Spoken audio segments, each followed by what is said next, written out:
What is up, YouTube? Welcome to my first video. Today we are going to be talking about the draft. I'm going to give some draft analysis on these guys that the Niners picked. Their picks all the way to the 7th round. And yeah, let's get right into it. First off, Mykel Williams. I think he is a B- in my opinion. Very stout against the run. Definitely has some things to work on in the pass rush, but I'm not sure if that was more or less what George was using him for.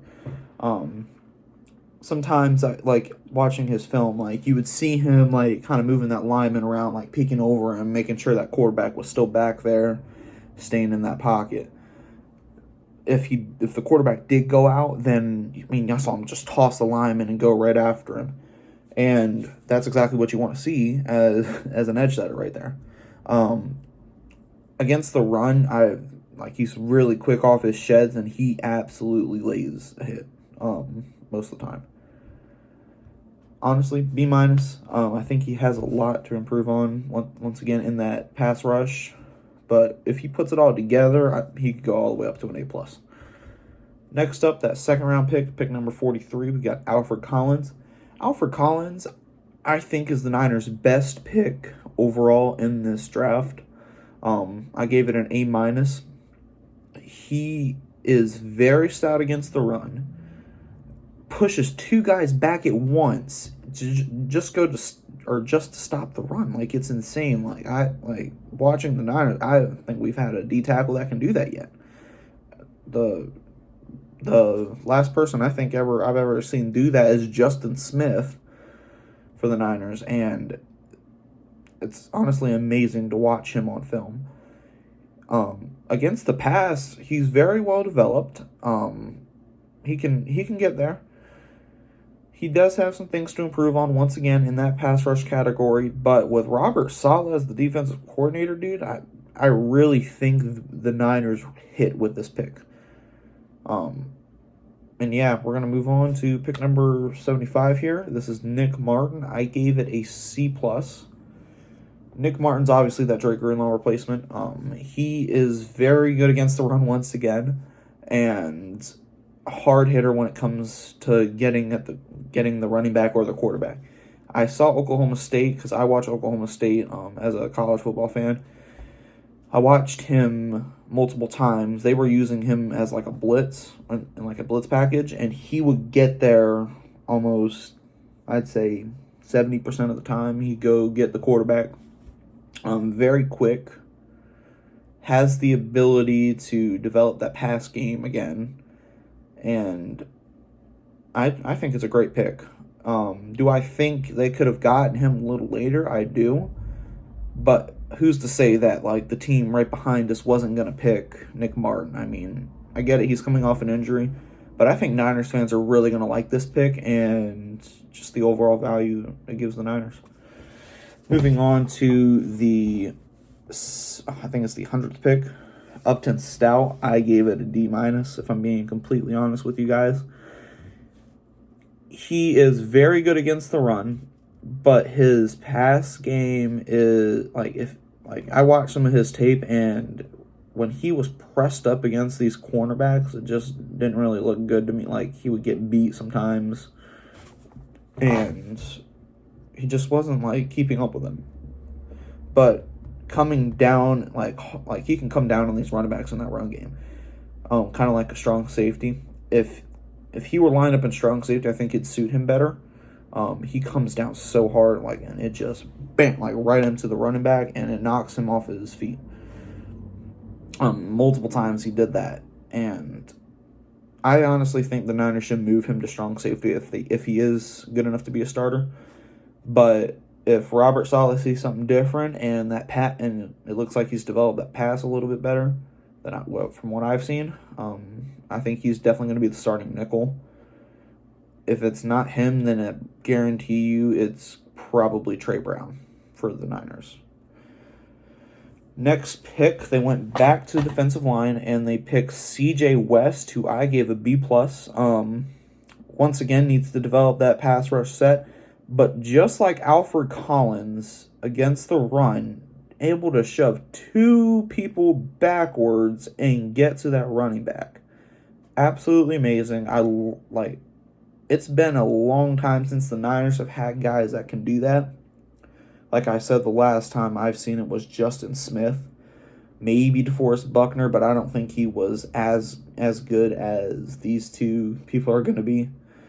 I honestly think the Niners made a really nice selection for that defensive line, and I really think there's not going to be a lot of teams that are going to be able to do much against us in the run.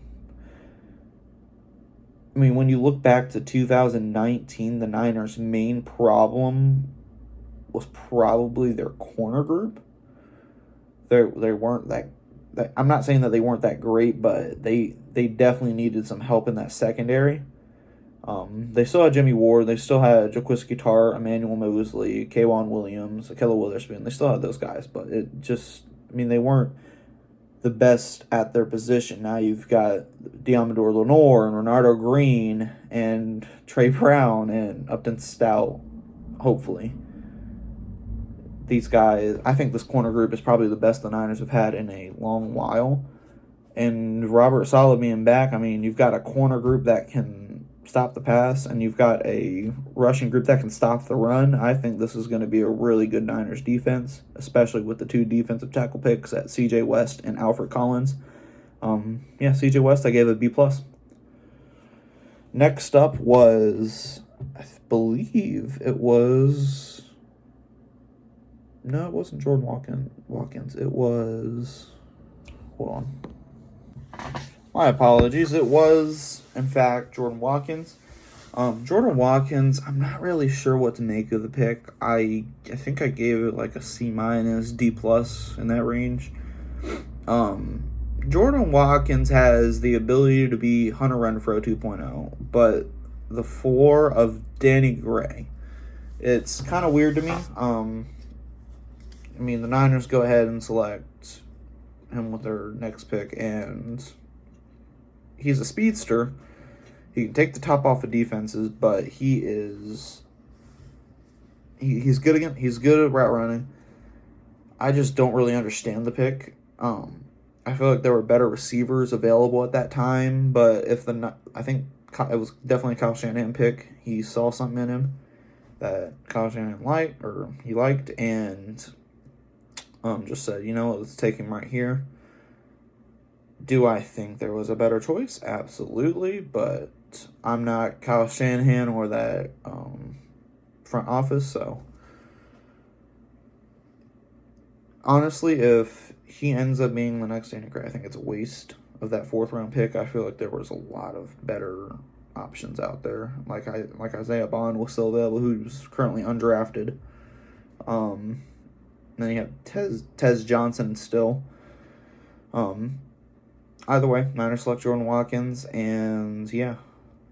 Moving on to that next pick, it was Jordan James.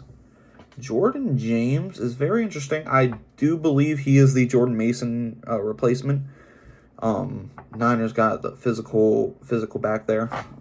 Now their running back room is Christian McCaffrey, Isaac Guerendo, Jordan James, and probably Patrick Taylor. Definitely a physical running group. I think Jordan James offers a lot to the Niners when it comes to that physicality. He runs through people a lot, and I think he's going to be better than Jordan Mason was.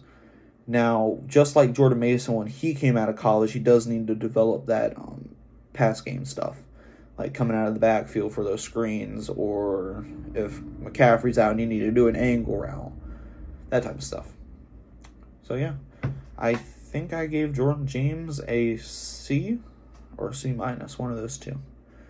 Next up was, I believe, it was Marquise Siegel.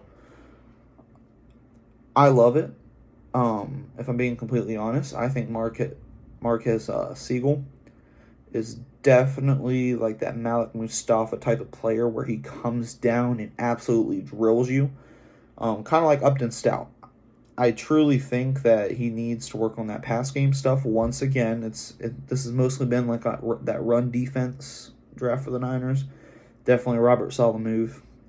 But this guy can also like he's shifty too. I mean, you could probably sub him in at that linebacker, like a sub linebacker almost, and have him play there. It's either a tweet that I made earlier, or a Twitter post that I saw actually said that, I think it was from Matt Mayoko. He said that Jason Pincock might be the starter over Malik Mustafa since Malik Mustafa is injured with that ACL. And I think it's going to be him or Marquez Siegel competing for that spot. Now, do I think they're going to play strong safety? I'm not really sure. If Jason Pincock gets the job, or Pinnock gets the job, I think he's going to be moved over to free safety and Jair Brown will slide to strong safety. But if it's Marquez Siegel, I think he's going to start at strong safety and Jair Brown still stays at free safety. Moving on to the first 7th round pick, QB Curtis Rourke. I think Curtis Rourke was just kind of like that flyer QB like they took in 2022 on Brock Purdy. He's not fast. He's very like pocket passer, like kind of like Jimmy Garoppolo was. But he's bigger than Brock Purdy. I think he has a little bit of a bigger arm than Brock. He definitely needs to work on his deep ball. But he can throw those intermediate passes that Kyle Shanahan wants. I think it's a veteran QB move for him. Gets that extra guy in there that just in case Brock does go down, you have someone else back there. Along with Mac Jones. Honestly, I gave it a D. Just because it's a QB flyer. I mean, it's a 7th round QB. Not much you're going to do with that. Moving on to the next 7th round pick, we had, I believe it was Connor Colby. Colby is a very interesting pick. Very good at run blocking. Okay at the pass. I saw him get beat sometimes when I was watching his film. I think he's definitely going to be competing with Ben Bartch for that left guard spot / center spot. We'll see what happens. If Colby is as good as Pooney was last year, yeah, the Niners offensive line just got 10 times better just from that pick. And then you got DJ Humphries as well, who I think is truly, I mean, they said he's just going to be a backup, but I truly think he's going to be competing with Colton McKivitz for that right tackle spot. And he's also a swing tackle, so maybe they move him inside. We'll see. Next up was Jermaine Bergen, or Junior Bergen, my apologies. Return guy. The special teams coordinator for the Niners decided that he wanted a return guy, and they go ahead and select him. Kyle Shanahan made it sound like it wasn't his pick at all, and he wouldn't have probably done it unless it was someone that their special teams coordinator was very high on. He said that he is definitely going to be with the receivers, but he'll think that he'll make the roster as a return man. I've seen his returns; they're really good. From what I've watched, he gets some electrifying plays. If he wants to be a receiver on this team, he definitely needs to work on consistently catching that ball, and just, it's kind of like, I don't know, I kind of compare it to like a Ronnie Bell pick. Just try and find that return man, see what you get. You know what I'm saying? But yeah, that's the draft analysis. I think the overall draft grade for the Niners I gave was like a B+. Oh, and Junior Bergen's grade was a D+. Connor Colby I gave a B-. Yeah. Niners, honestly, I think hit this draft very well. I'm definitely going to be calling this one the Robert Saleh class of 2025. And I'm really excited to see what this rookie class does. I think the Niners have really done well with this year anyway. And I see that most people aren't like truly excited for this season. Like, they don't think the Niners are going to be like competing. But I think back to 2019, no one thought we were competing. I mean, we just drafted Nick Bosa. You still had D Ford, DeForest Buckner, Eric Armstead. Niners defensive line, of course, had a lot more veterans on it then, but with this rookie class, I don't know, man. I think this rookie class is going to be amazing for us, specifically on that D line. With that, that's the draft analysis, and I hope you guys enjoyed. I really appreciate anyone that's been watching these, and thanks for your support. I will be posting daily from now on. I think I'm going to do 2 YouTube shorts a day as well as one main video. I already posted the 2 YouTube shorts. One was an introduction. One was talking about that Brock Purdy contract situation. Yes, if you guys have any questions, please feel free to reach out to me in the comments. I'm always looking at those, making sure that people don't have questions. If they do, I am always able to hear it. I want your guys' feedback as well. Please give me some reviews, and I want to hear what you guys have to say, if you're liking this podcast or not. Thank you guys for listening, and have a good rest of your day.